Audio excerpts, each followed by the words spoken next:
નમસ્કાર.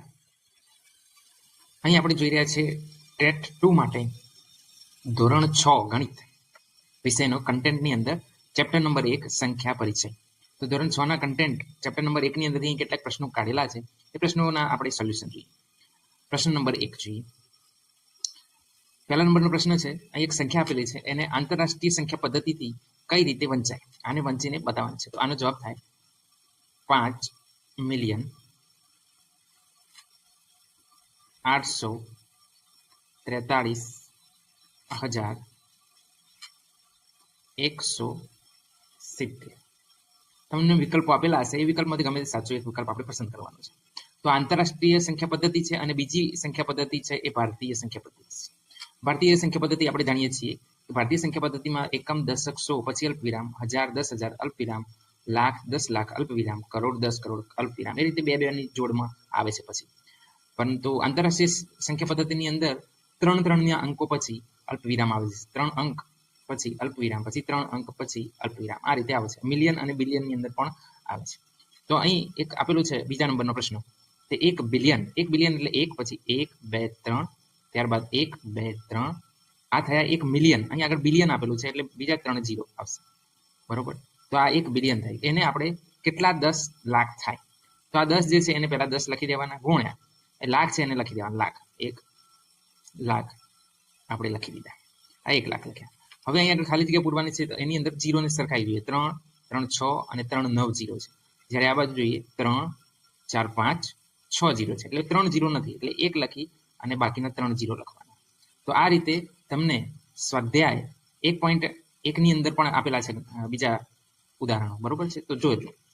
એક બીજો ત્રીજો નંબરનો દાખલો અંદર જોઈએ. આની અંદર મિલિયન પણ આવે છે, તો એ પણ જોજો કે 1 મિલિયન એટલે શું. તો 1 લખી 3 0 પછી બીજા 3 0 એટલે 1 મિલિયન કહેવાય અને 1 મિલિયન કહેવાય. બિલિયન આવે તો બાકીના બીજા 3 0 ઉમેરવા પડે. ત્રીજા નંબર પ્રશ્ન જોઈએ. અહીં મિલીગ્રામ આપેલા છે, એને કિલોગ્રામમાં ફેરવવાના છે. મિલીગ્રામમાંથી કિલોગ્રામમાં ફેરવવા છે. તો આપણે એક કામ કરીએ, આને મિલીગ્રામની અંદરથી પેલા ગ્રામમાં ફેરવીએ. તો આપણા જોડે છે 1 ગ્રામ હોય, 1 ગ્રામ, તો એને 1000 મિલીગ્રામ લખાય, 1000 મિલીગ્રામ થાય, બરોબર છે. તો આની અંદર જોઈએ કે કેટલા આપેલા છે. તો અહીં વખત 100 પછી 1000 આપેલા છે, 100,000. તો આ જે છે એ 100,000 એટલે કે 100 ગ્રામ આપેલા છે, બરોબર. તો આને આપણે કિલોગ્રામમાં ફેરવવા છે, એટલે 100 ગ્રામ એટલે 0.1 કિલોગ્રામ થાય. ત્યારબાદનો પ્રશ્ન જોઈએ. 98 ને રોમન અંકમાં લખવાના છે, અને ત્યારબાદનો 5મા નંબરનો પ્રશ્ન છે 42 ને રોમન અંકમાં લખવાના છે. તો રોમન અંક માટે આપણે, તમને ખ્યાલ જ હશે કે કેવી રીતે આવે છે. તો પેલા 1 છે એને રોમન અંકમાં I લખાય છે. આ 1 જે છે એને રોમન અંકની અંદર I લખાય છે. ત્યારબાદ 5 જે છે એને રોમન અંકમાં V લખાય છે, V. 10 જે છે એને રોમન અંકની અંદર X લખાય છે. ત્યારબાદના છે આપણે યાદ રાખવાના છે. એક છે 50, ત્યારબાદ છે 100, ત્યારબાદ છે 500 અને 1000. હવે આ કઈ રીતે યાદ રાખવા. 50 ને L લખવાનો, 50, 500 નું 50 ની સાથે 500 ને યાદ રાખવાનો, L. અહીં આગળ L આવશે, ત્યારબાદ અહીં આગળ આવશે D, LD એવું યાદ રાખવાનું છે, LD. 100 ની અંદર યાદ રાખવાનું છે C, અને 1000 ની અંદર યાદ રાખવાનું છે M. C સાથે M યાદ રાખવાનું, CM અને LD. આ રીતે યાદ રાખવા માટેની એક ટ્રીક લાવી શકાય, અથવા તો LCDM એવું પણ યાદ રાખી શકાય છે. તો જોઈએ આપણે 98 ને રોમન અંકની અંદર લખવા છે. 98 એટલે 100 પહેલા લખી દઈએ, 100 જે છે એને C લખાય.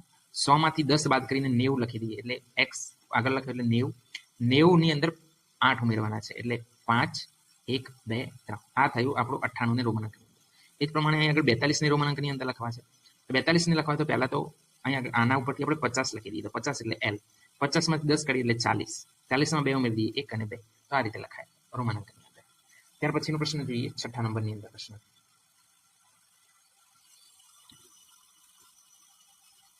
તો અહીં આસન મૂલ્યને આધારે પ્રશ્ન આપેલો છે કે આસન મૂલ્ય કેટલું થાય. તો 10 નું આસન મૂલ્ય શોધવું છે, એટલે છેલ્લી 2 અંક લેવાના, આગળ 47 છે. તો 47 કોની વચ્ચે હોય. તો 47 જે છે એ 40 અને 50 ની વચ્ચે હોય. બાકી બધું એમના એમ મૂકી દેવાનું. પહેલા તો 7 5 અને 8 લખી દીધું. હવે 40 લખવા કે 50 લખવા, એની નજીકમાં નજીક કોણ આવે. 47 કોની નજીક થાય, તો 50 ની, એટલે આનું આસન મૂલ્ય થયું. પછી 100 નું આસન મૂલ્ય, એટલે છેલ્લા 3 અંક આપણે રાખવાના, છેલ્લા 3 અંક. બાકી બધા એમના એમ મૂકી દેવાના, એટલે 75 લખી દીધા આપણે, ઠીક છે. હવે 847 કયા કોની વચ્ચે થાય. તો 847 એ 800 અને 900ની વચ્ચે થાય. તો 847 કોની નજીક વધારે? 847 એ 800ની નજીક કે 900ની નજીક? તો 800ની નજીક, એટલે આનું આસન મૂલ્ય આ થઈ. હવે 1000, અહીં સુધી 1000ના સ્થાન સુધી આપણે રાઉન્ડ કરી દઈએ છીએ, બાકી 7 એમના એમ લખી દઈએ છીએ. તો અહીંયા આગળ છે 5847 છે. તો 5847 કોની વચ્ચે આવે? 5000ની વચ્ચે અને 6000ની વચ્ચે આવે. ઠીક છે, તો કોની નજીક થયું? 6000ની, એટલા માટે અહીંયા આગળ 6000 લખી દીધા. હવે 10000ની અંદર, એટલે 10000 એટલે આખું છે. તો અહીંયા આગળ 75000 વાત કરીએ. 75000 કોની વચ્ચે આવે? તો 70000 અને 80000ની વચ્ચે આવે. 70000 અને 80000ની વચ્ચે. તો એની અંદરથી નજીક કોણ પડે? 80000, એટલા માટે આનો જવાબ થાય 80000. તો આ રીતે આપણે આસન મૂલ્યને આધારે આપણે સોલ્વ કરી શકીએ છીએ. ત્યારબાદ 7મા નંબરનો પ્રશ્ન જોઈએ. અહીં આગળ મિત્રો, અહીં આગળ આપણે ધોરણ 6ની જે બુક છે, ધોરણ 6ની બુક, તો એની અંદર આપણે જે પહેલા જે હતી એની અંદરથી પ્રશ્નો નીકાળેલા છે. હવે પહેલા જે બુક હતી એ લગભગ 300ની આસપાસના પેજ હતી. હવે જ્યારે નવી બનાવવામાં આવી છે 200 પેજની બનાવવામાં, એટલે 100 પેજ કાઢી દીધેલા છે. કારણ એમ છે કે ધોરણ 6ના વિદ્યાર્થીઓને એ કઠિન લાગતું હતું, એટલા માટે નીકાળી દીધા છે. પરંતુ આપણે ટેટ 2ની તૈયારી કરીએ છીએ, તો આપણે કન્ટેન્ટ કમ્પ્લીટ પાવરફુલ બધું જ કરવાનું છે, કશું છોડવાનું નથી. એટલા માટે આપણે બધું જ આવી જાય, એટલા માટે આપણે જૂની બુક લઈએ છીએ. બરોબર છે? તો કશું જ બાકી ના રહે એટલા માટે. અને પ્રશ્ન ગમે ત્યાંથી આવી શકે છે, તો આપણે કશું છોડવાનું નથી. તો એક બીજો પ્રશ્ન છે, મિલીમીટરની અંદરથી કિલોમીટરમાં ફેરવવાનું છે. તો પહેલા મિલીમીટરમાંથી સેન્ટીમીટરમાં ફેરવીએ. તો 1 સેમી બરાબર 10 મિલીમીટર થાય. 1 સેન્ટીમીટર બરાબર 10 મિલીમીટર. અને આને મિલીમીટર આપેલું છે, એને કિલોમીટરની અંદર ફેરવવાનું છે. સેન્ટીમીટરને આપણે મીટરની અંદર ફેરવીએ તો અહીં આગળ 100 સેન્ટીમીટર બરાબર 1 મીટર થાય. ત્યારબાદ 1000 મીટર બરાબર 1 કિલોમીટર થાય. તો આ રીતનો આપણો રેશિયો છે, એ ધ્યાન રાખવાનો છે. ઠીક છે, આના ઉપરથી આપણે જોઈએ કંઈ આગળ શું આપેલું છે અને શાની અંદર ફેરવ્યું. પહેલાં તો આને મિલીમીટર જે આપેલું છે એને સેન્ટીમીટરમાં ફેરવ્યું. તો સેન્ટીમીટરમાં ફેરવવા માટે 1 0 કાઢી દીધું, એટલે આપણો થઈ ગયું સેન્ટીમીટરની અંદર. કેમ કે 1 સેન્ટીમીટર બરાબર 10 મિલીમીટર હતું, એટલે આ થઈ ગયું